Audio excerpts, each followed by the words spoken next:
Hola, ¿qué tal? ¿Cómo están?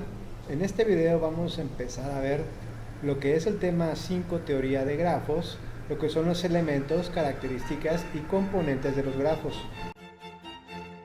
Vamos a empezar con un poco de teoría, mencionando que un grafo es un par de conjuntos. O sea, G es igual al conjunto B y al conjunto E, como podemos ver aquí en la figura. Verificando que E, como podemos ver aquí, E es un subconjunto, o sea, pertenece a lo que es el conjunto B. Y si A y B pertenecen al conjunto B, podemos ver que A y B están dentro del conjunto E, y obviamente como E es un subconjunto del conjunto V, pues este pertenece al conjunto V. Entonces a lo más hay un elemento de A de E, tal que A es igual a A, B, o A es igual a B, A, que esto vendría siendo la relación entre sus elementos.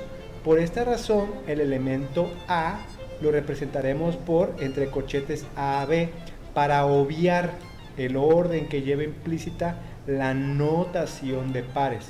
Lo que aquí vamos a entender como grafo en otros textos se suele llamar un grafo simple.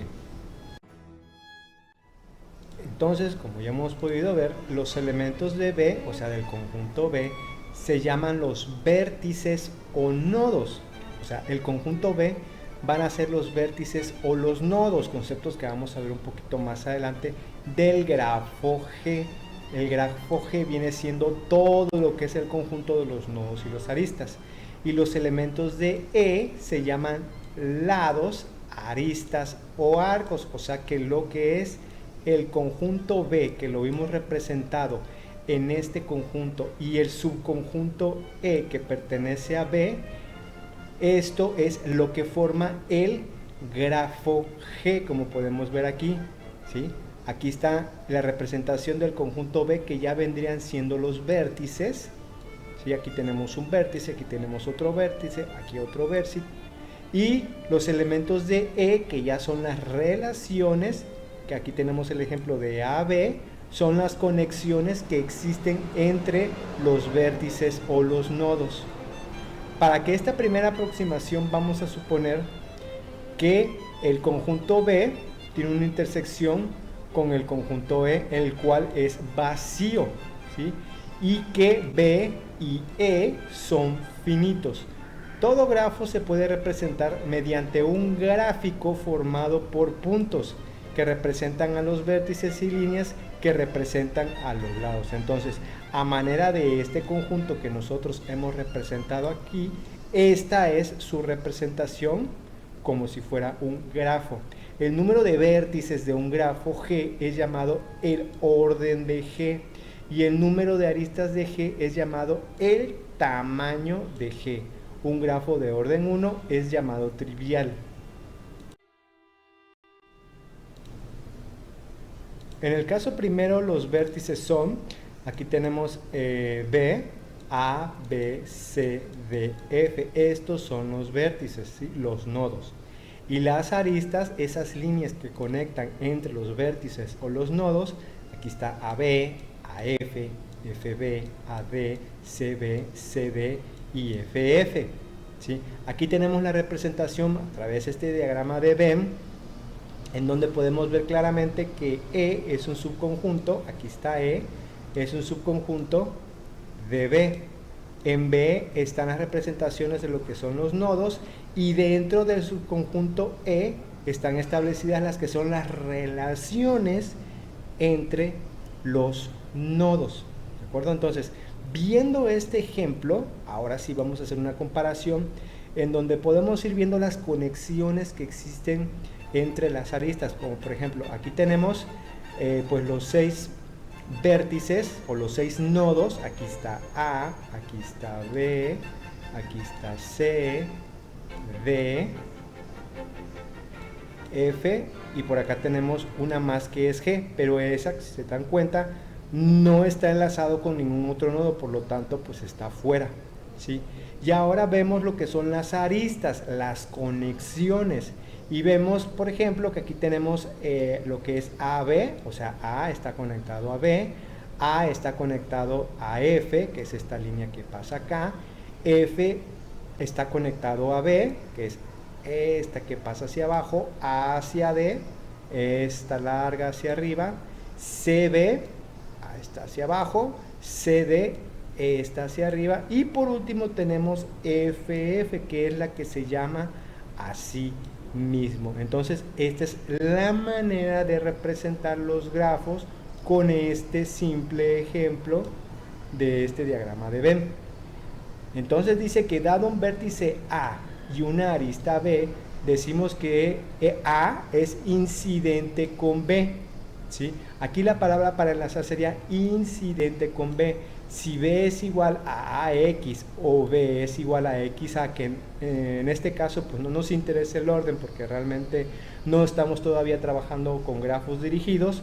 Aquí no importa si, por ejemplo, aquí es A hacia D o D hacia A, como es la representación de este ejemplo que estamos viendo aquí, para algún vértice X. Para simplificar, vamos a representar que A es incidente con B mediante que A pertenece a B. Es claro que cada arista B tiene a lo más dos vértices que son incidente con él. Los llamamos extremos de B. Cuando los dos extremos de una arista coinciden, la arista se llama un lazo. Una arista cuyos extremos son los vértices A y B se dice que une a dichos vértices. La forma de representar este lado es, como ya lo vimos, A, D. Los vértices A y B se llaman adyacentes o vecinos, ¿sí? Esto lo vimos, por ejemplo, en los mapas de Carnot. Un vértice que no tiene otros adyacentes se llama vértice aislado, como en el caso de la G. Dos lados A y B son adyacentes y tienen un extremo común, ¿sí? Como es en el caso de A, que va hacia arriba y que va hacia la derecha, ¿sí? Si dos vértices o dos lados no son adyacentes, se llaman independientes. Pues bueno, ya para coincidir bien con toda la información que hemos mencionado, vamos a ver lo que son las partes de un grafo. Un grafo G, que ya lo vimos en el ejemplo, que está o se conforma o que consta de un conjunto de vértices B y un conjunto de lados L, llamados también aristas, ramas o arcos, ¿sí? Acuérdense que también los vértices se les llaman nodos. Vamos a considerar este siguiente grafo, ¿sí? Como pueden ver, aquí está el vértice A, aquí está el vértice B, aquí está el vértice C y aquí está el vértice D. Pero para conocerlo mejor, aquí tenemos pues los conceptos más utilizados, ¿sí?, por diversos autores en cómo se llama cada uno de estas partes del grafo. Empezamos con vértices, que son los nodos, y se indican por medio de un pequeño círculo y se les asigna un número o letra. En el grafo los vértices aquí son A, B, C y D, como ya lo hemos dicho anteriormente. Igualmente hay autores que manejan un nodo o un vértice dibujando un círculo y dejándole la letra dentro de ese círculo, ¿sí? Lo que son los lados, que son las ramas o aristas, son las líneas, ¿sí?, que conectan, que unen un vértice con otro, o sea, son las líneas que unen un nodo con otro, y se les asigna una letra, un número o una combinación de ambos. Eso ya depende del tipo de grafo que nosotros vayamos a trabajar. Y en el grafo los lados son, los lados, ramas o aristas, viene siendo, aquí está el 1, aquí está el 2, el 3, 4, el 5 y el 6. Los lados paralelos, como lo vimos anteriormente, son aquellas aristas, ¿sí? Acuérdense que aristas son las líneas, los lados, las ramas, que tienen relación con un mismo par de vértices. En el grafo los lados paralelos son el 2 y el 3.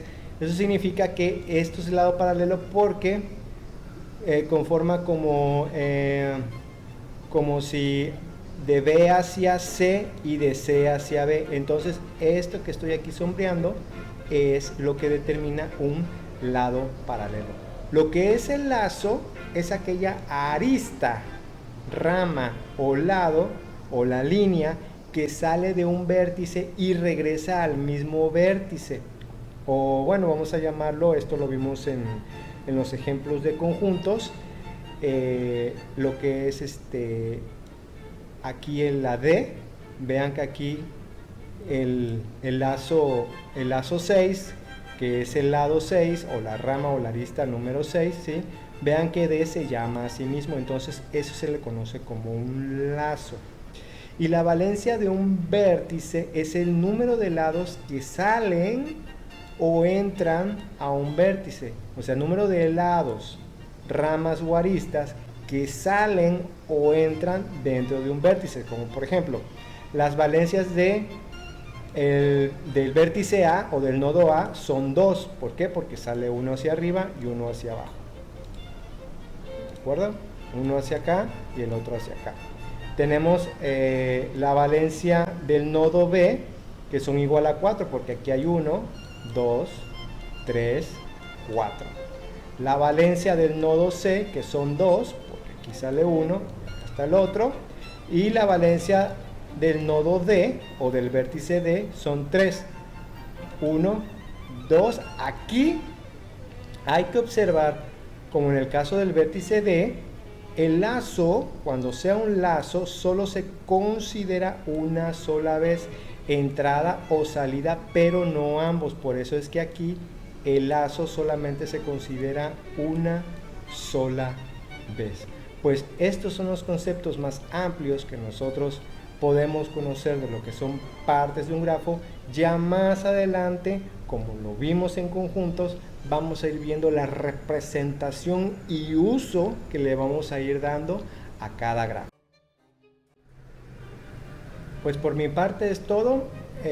Para el próximo video ya vamos a ver los tipos de grafo, obviamente la conformación de diferentes grafos, cómo están acomodados sus vértices, cómo están acomodados los nodos, cómo están acomodados sus lados, las aristas, cuando son dirigidos, cuando no son dirigidos, hasta cuando son un tipo de grafo tipo árbol. Todos esos conceptos lo vamos a ver en el próximo video. Muchas gracias, hasta pronto.